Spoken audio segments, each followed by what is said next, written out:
Assalamualaikum warahmatullahi wabarakatuh. Selamat pagi Bapak Ibu Guru yang saya hormati, yaitu Bapak Ibu Guru SMK Negeri 1 Kemusu. Mohon maaf, di sini saya mau membuat video tentang BIMTEK Guru Belajar Seri Asesmen Kompetensi Minimum untuk tingkat SMA atau SMK. Video ini saya buat sebagai tindak lanjut ataupun tugas daripada BIMTEK Guru Belajar Seri AKM, karena setelah BIMTEK selesai kemudian dilanjutkan dengan program pengimbasan. Nah, disinilah saya membuat video tentang pengimbasan BIMTEK ini, yang nantinya setelah video ini selesai nanti akan saya upload di channel YouTube SMK Negeri 1 Kemusu. Kemudian linknya saya akan share ke grup WA Dinas SMK Negeri 1 Kemusu, sehingga Bapak Ibu Guru bisa langsung mengetahui daripada BIMTEK Guru Belajar Seri AKM ini. Baiklah Bapak Ibu Guru yang saya hormati, langsung saja kita mulai.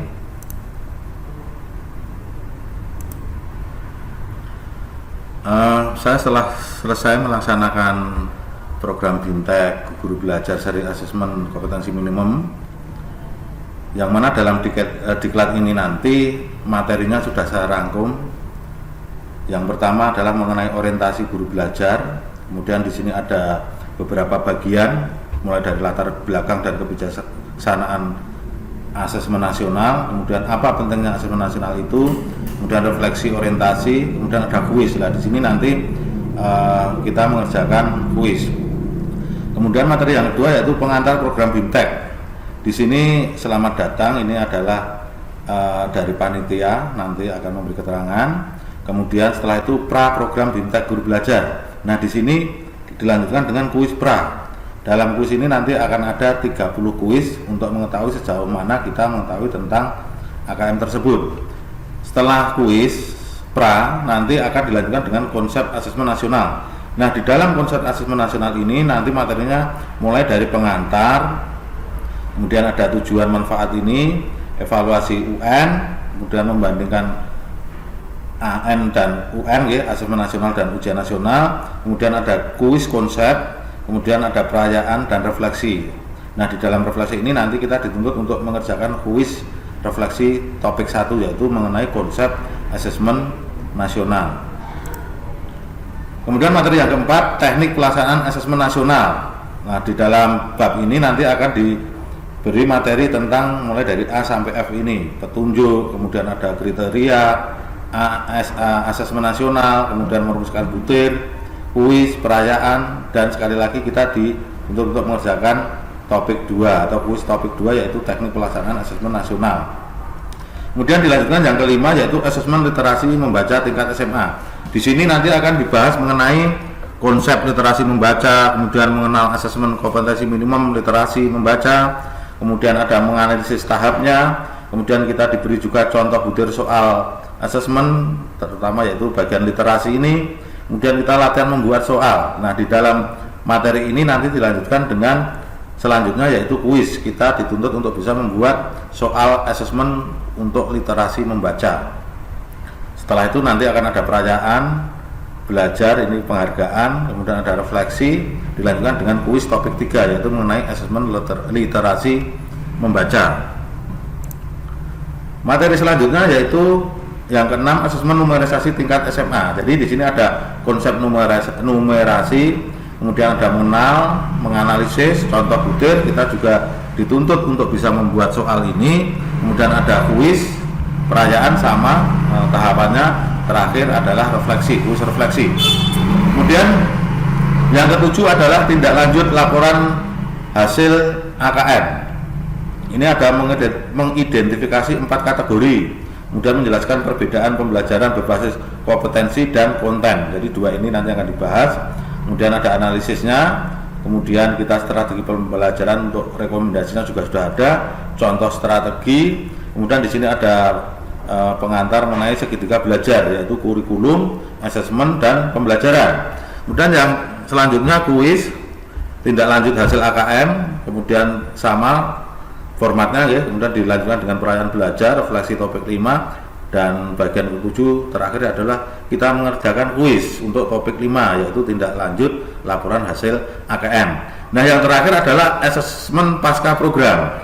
Di sini langsung nanti kita akan mengerjakan soal sama dengan pretest yang sudah dikerjakan di awal. Nah, setelah ini selesai baru nanti kemudian kita akan mendapatkan sertifikat.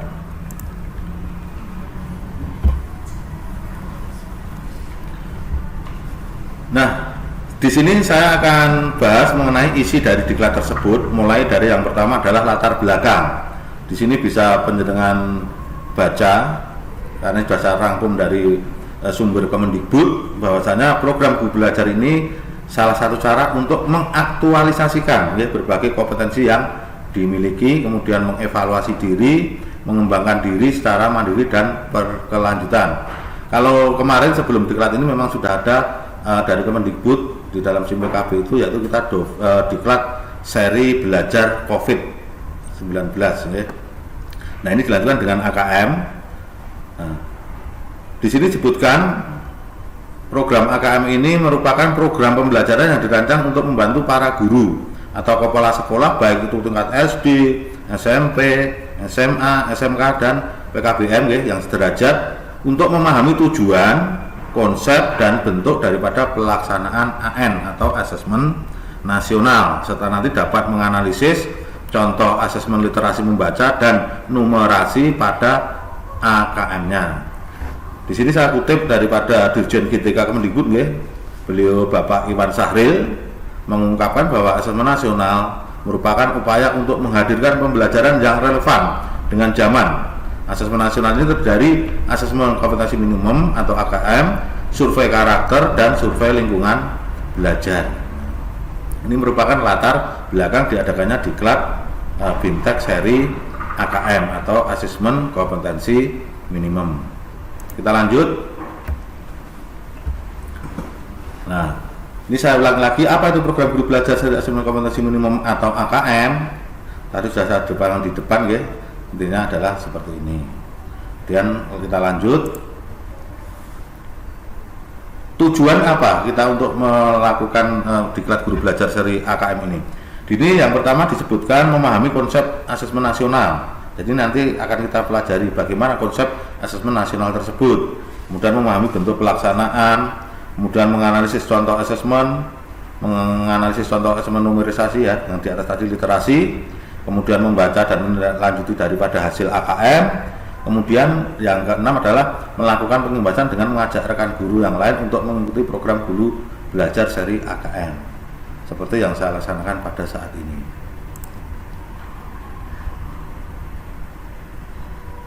Nah, ini muncul pertanyaan lagi di sini, apa pentingnya asesmen nasional?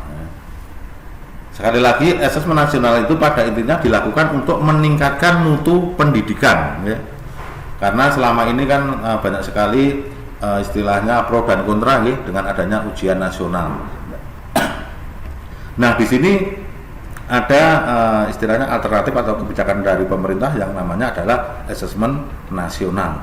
Jadi dari segi ini saya rangkum, intinya adalah asesmen nasional itu sebenarnya ingin memperbaiki mutu sistem pendidikan. Nah, bagaimana nanti akan saya jelaskan di bagian selanjutnya, karena nanti akan ada kita bahas secara runtut ya, dari mulai awal sampai akhir. Kemudian di sini ada menyoroti tentang siswa ya, profil ya, jadi disebutkan adanya profil pelajar Pancasila. Nah, ini memang diwajibkan nanti anak didik kita itu mempunyai karakter yang disebut sebagai pelajar Pancasila. Nah, apa saja itu profil pelajar Pancasila? Di sini sudah kita tampilkan ya, mulai dari berkepentingan global, bergotong royong, kreatif, bernalar kritis, mandiri, beriman dan sebagainya ini.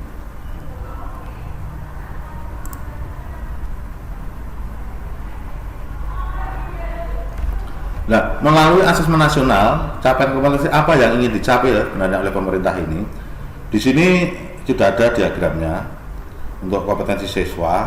Ini dituntut sebagai profil pelajar Pancasila yang sudah kita jelaskan di depan tadi. Kemudian adanya kecakapan hidup di abad 21. Nah, ini bisa terukur melalui asesmen nasional, di mana dijabarkan menjadi 3, yaitu asesmen kompetensi minimal atau AKM, kemudian survei karakter, dan survei lingkungan belajar. Nah, tahap kedua di sini adalah bintang guru belajar asesmen AKM atau AKM ya. Pada program ini kita akan belajar mengenai ini, mulai dari konsep, teknik pelaksanaan, butir soal, literasi, numerasi, dan tindak lanjut laporan.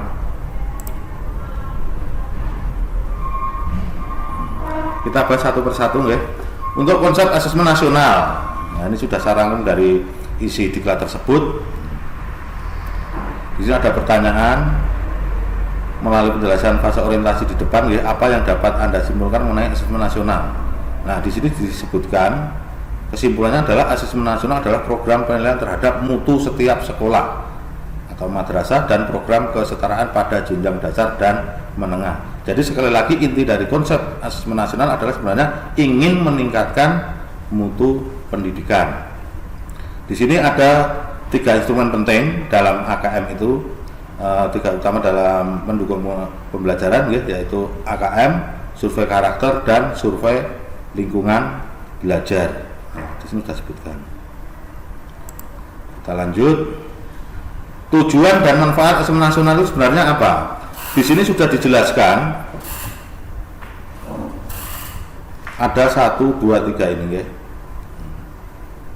Jadi dengan adanya tujuan ini, ketiga ini, maka diharapkan itu mampu memberikan manfaat, bukan sekedar nilai belaka. Jadi di dalam dunia pendidikan kita itu tidak satu tujuan hanya istilahnya memberikan nilai atau angka saja, ya, tetapi lebih juga ditekankan pada mutu sistem pendidikannya, sehingga untuk karakter anak itu nanti dalam tujuan pendidikan bisa terpenuhi.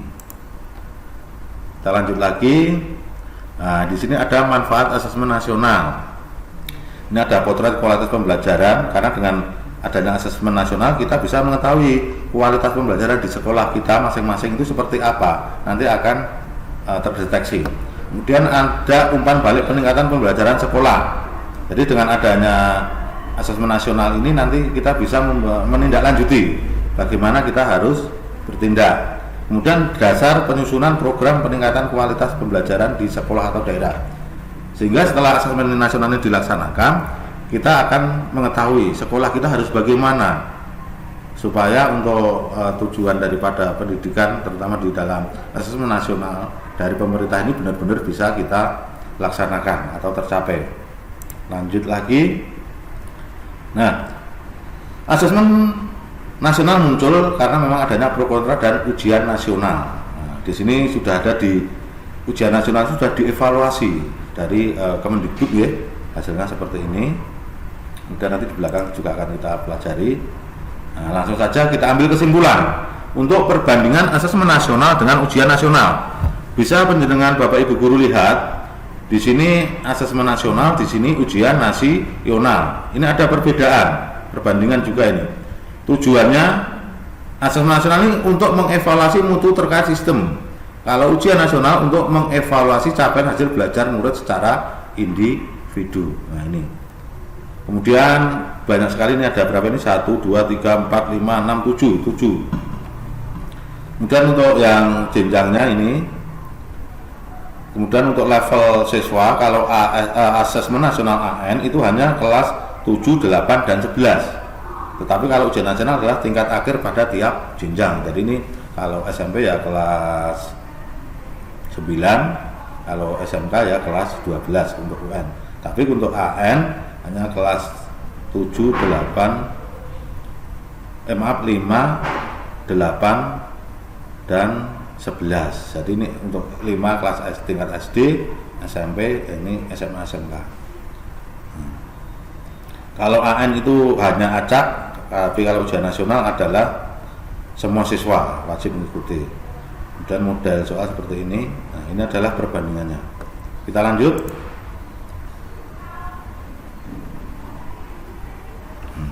Asesmen nasional itu terdiri dari 3 seperti di atas tadi, AKM, survei karakter dan survei belajar. Nah, di dalam AKM ini nanti secara garis besar adalah ada 2, yaitu literasi dan numerasi ya. Mulai dari memahami, menggunakan, mengevaluasi, merefleksi. Sedangkan untuk numerasi adalah memahami, mengaplikasi dan bernalar. Kita lanjut. Nah, sekarang kita akan langsung ke petunjuk dan teknis pelaksanaan asesmen nasional. Di sini untuk asesmen nasional itu berbasis komputer dan bersifat adaptif. Jadi pertanyaannya yang disajikan itu bergantung dengan kemampuan siswa.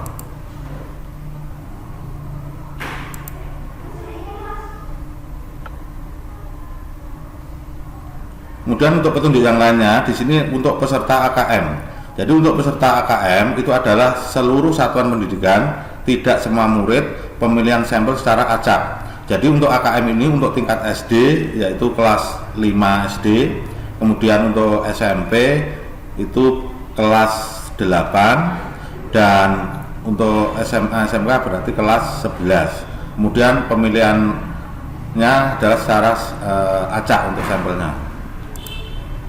Kita lanjut. Nah, di sini untuk jadwal asesmen nasional untuk jenjang SD, SMP, SMA atau SMK atau MA ya.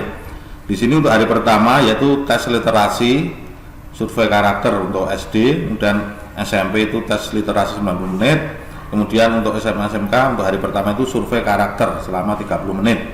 Kemudian untuk hari kedua ini tingkat SMA-nya adalah survei lingkungan belajar selama 30 menit.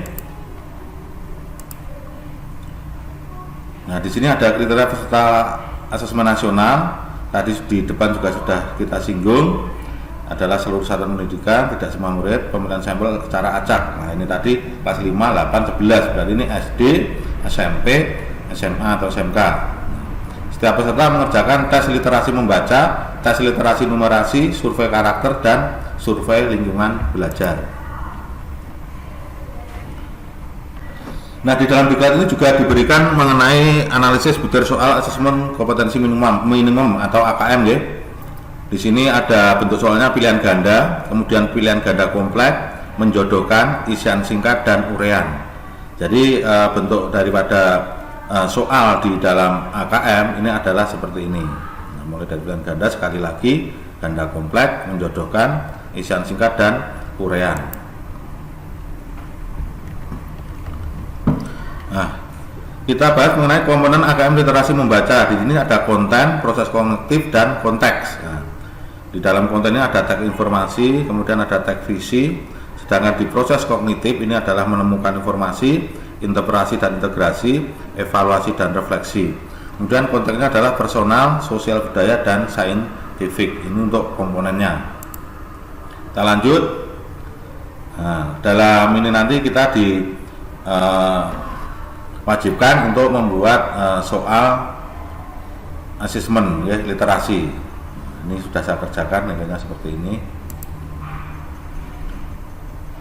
Nah, kita kembali kita lanjut ke komponen AKM numerasi ya.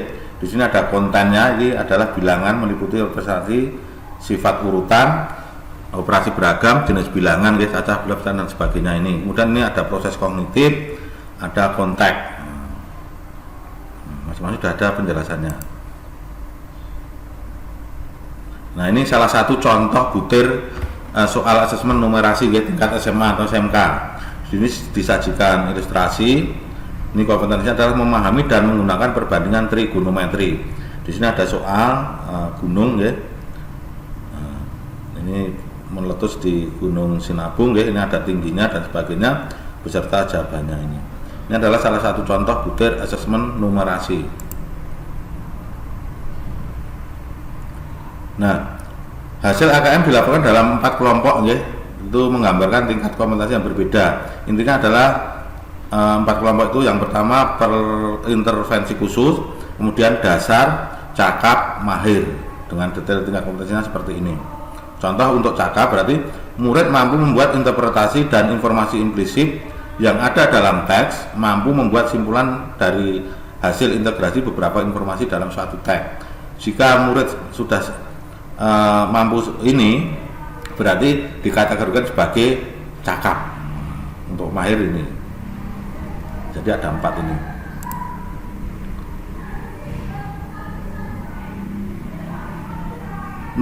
Numerasi juga sama ya, ada 4 kelompok, perlu intervensi khusus, dasar, cakap, mahir. Jika murid hanya memiliki pengetahuan matematika yang terbatas, murid menunjukkan penguasaan konsep yang parsial dan keterampilan komputasi yang terbatas, maka murid tersebut dikategorikan sebagai perlu intervensi khusus. Jadi nanti akan kita tindak lanjuti. Kemudian kalau murid sudah pada tahap mahir, berarti murid itu mampu bernalar untuk menyelesaikan masalah kompleks serta non rutin berdasarkan konsep matematika yang dimilikinya. Ini sudah di tingkat mahir. Nah, di sini ada perbedaan pembelajaran berbasis kompetensi dan pembelajaran berbasis konten. Kalau asesmen itu nanti berdasarkan kompetensi ini, jadi berpusat pada kebutuhan, sedangkan konten berpusat pada materi pembelajaran. Belajar untuk memahami konsep dan keterampilan, karena ini hanya materinya saja, cukup cakupan materi saja. Ini juga sudah ada perbedaannya. Untuk kompetensi menunjukkan kinerja dengan menerapkan konsep, sedangkan konten itu menjawab serangkaian pertanyaan tes berdasarkan topik. Kalau kompetensi itu orientasinya pada proses dan penguasaan kompetensi, sedangkan pada konten itu orientasinya hanya pada nilai akhir. Nilai akhir. Kita lanjutkan lagi. Nah, ini ada segitiga belajar, asesmen, pembelajaran, kurikulum. Ada kompetensi kepemimpinan, pengalaman belajar murid, kompetensi guru. Ini penjelasannya di sini. Nah, jadi ini ada pengetahuan kurikulum, kemudian pembelajaran, kemudian ini asesmen. Bisa dengan baca untuk kurikulum, pembelajaran, dan asesmen ini. Nah, dengan adanya pemahaman terhadap 3 ini akan membawa kita pada kebutuhan membaca laporan asesmen kompetensi minimum dengan menggunakannya untuk perbaikan kualitas pembelajaran. Jadi setelah ini dianalisis, dipahami pemahamannya semuanya, maka kita bisa menggunakannya untuk dasar sebagai perbaikan kualitas pembelajaran. Kita lanjut lagi. Nah, ini ada tindak lanjut hasil AKM, nanti kita mengerjakan kuis. Nah, untuk bagian terakhir nanti kita mengerjakan asesmen pasca program. Jadi ada 30 pertanyaan. Di sini sudah saya jawab. Dari soal 30 ini benar 30, jadi ini 100 nilainya. Nah, setelah semua tahapan itu selesai, saya mendapatkan sertifikat ini ya. Ini sudah langsung keluar sertifikatnya dengan nomor sekian atas nama saya, kemudian dikeluarkan di Jakarta ya, tanggal 2 Februari 2021. Direktur Jenderal Guru dan Tenaga Pendidikan Dr. Iwan Sahril PhD. Ini di sertifikat bagian depan. Nah, ini sertifikat bagian belakang. Ini sudah langsung menyebut nama saya, kemudian tanggal terbitnya tadi 2, kemudian ini struktur programnya untuk tahap 1 BIMTEK. Ini dari pokok dan penunjang. Ini sejumlah 32 jam. Untuk ini tahap 1, untuk tahap 2 adalah pengimbasan yang saya lakukan pada saat ini. Demikian tadi ya paparan saya mengenai pengimbasan untuk diklat pembelajaran guru belajar seri asesmen kompetensi minimum atau AKM. Semoga bermanfaat, dan sekali lagi saya berharap kita bisa bekerja sama kaitannya di dalam untuk meningkatkan pembelajaran agar nanti tujuan pendidikan ataupun secara nasional itu dapat tercapai. Atas perhatiannya saya ucapkan terima kasih. Sekian, sekali lagi terima kasih. Wassalamualaikum warahmatullahi wabarakatuh.